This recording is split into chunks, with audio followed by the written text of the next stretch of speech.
Hello. Today we are in Genesis chapter 18.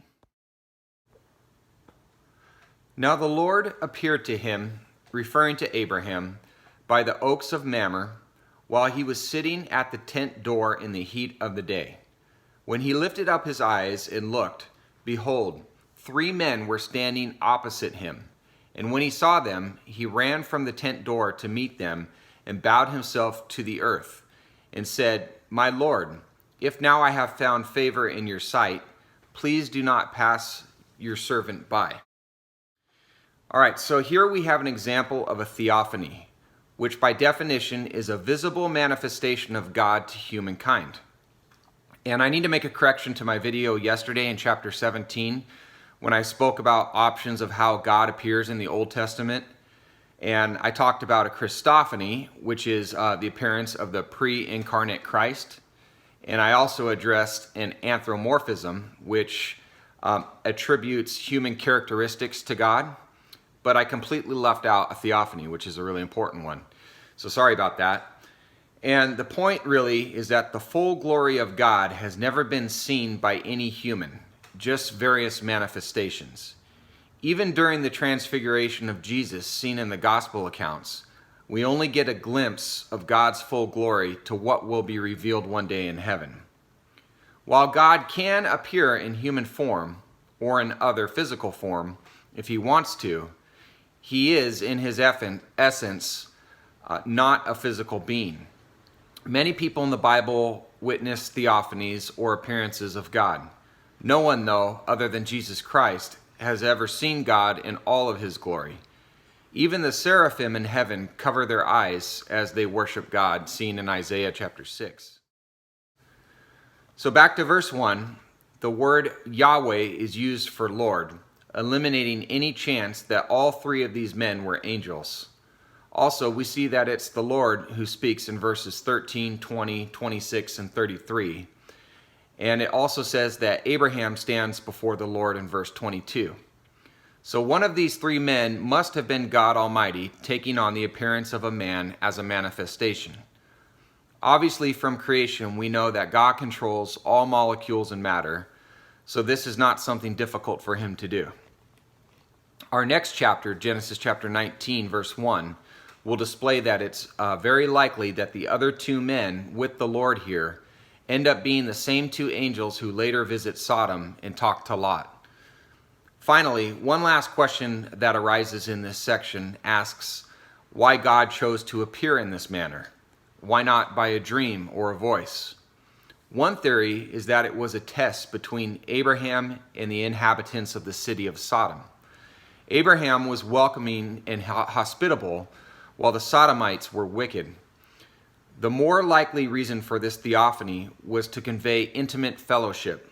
The Lord had conveyed the fulfillment of the covenantal promise and possibly wanted to display that intimately. This event teaches us that God is aware of what is happening on earth and he is involved. God can even visit or send heavenly messengers to help fulfill his plans. All right, so back to Abraham talking to these 3 men. Verse 4. Please let a little water be brought and wash your feet and rest yourselves under the tree. Verse 5, and I will bring a piece of bread that you may refresh yourselves. After that you may go on, since you have visited your servant.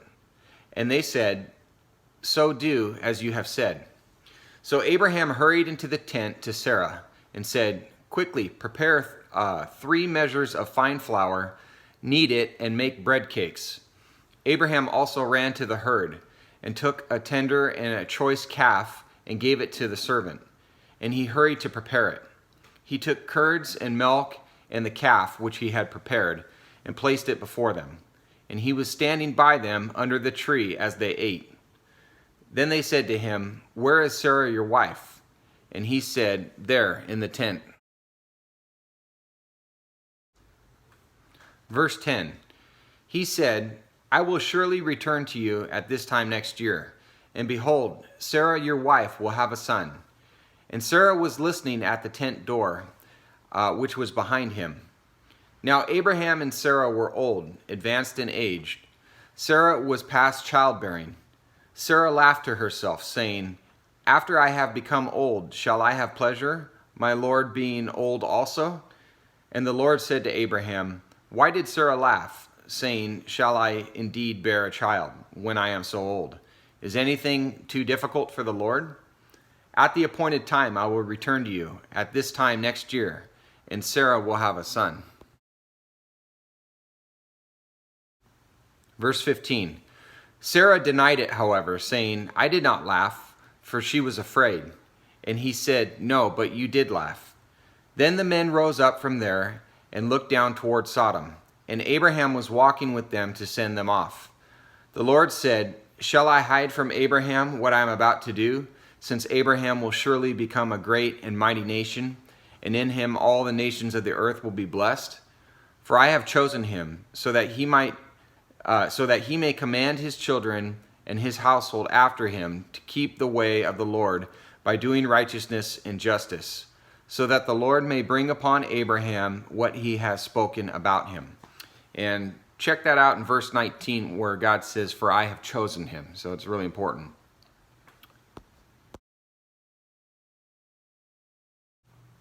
Verse 20. And the Lord said, "The outcry of Sodom and Gomorrah is indeed great, and their sin is exceedingly grave. I will go down now and see if they have done entirely according to its outcry, which has come to me, and if not, I will know." And of course, God knew the sins of Sodom and Gomorrah in his omniscience. But again, we're seeing God involving himself in his creation, taking upon a more intimate interaction here. Verse 22. Then the men turned away from there and went toward Sodom, while Abraham was still standing before the Lord. Abraham came near him and said, "Will you indeed sweep away the righteous with the wicked? Suppose there are 50 righteous within the city. Will you indeed sweep it away and not spare the place for the sake of 50 righteous who are in it?"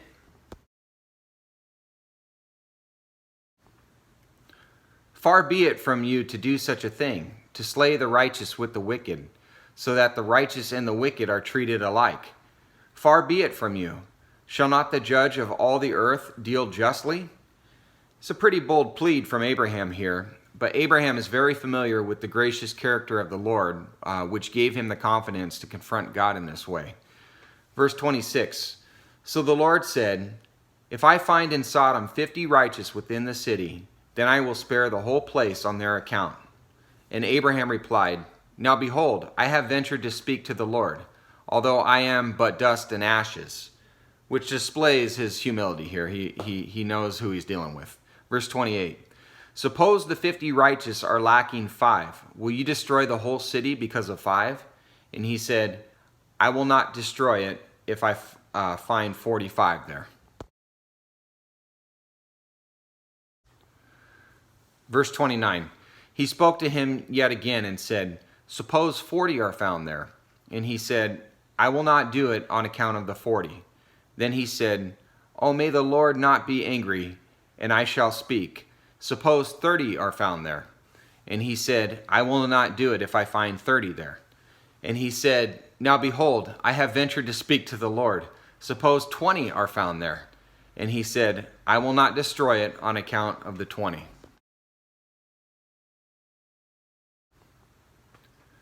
Then he said, "Oh, may the Lord not be angry, and I shall speak only this once. Suppose 10 are found there." And he said, "I will not destroy it on account of 10.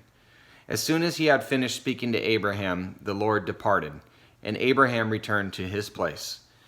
I'm not sure why Abraham just didn't ask once to spare all the righteous, but I don't know. He had the God of the universe in his presence and maybe wanted to linger out the conversation.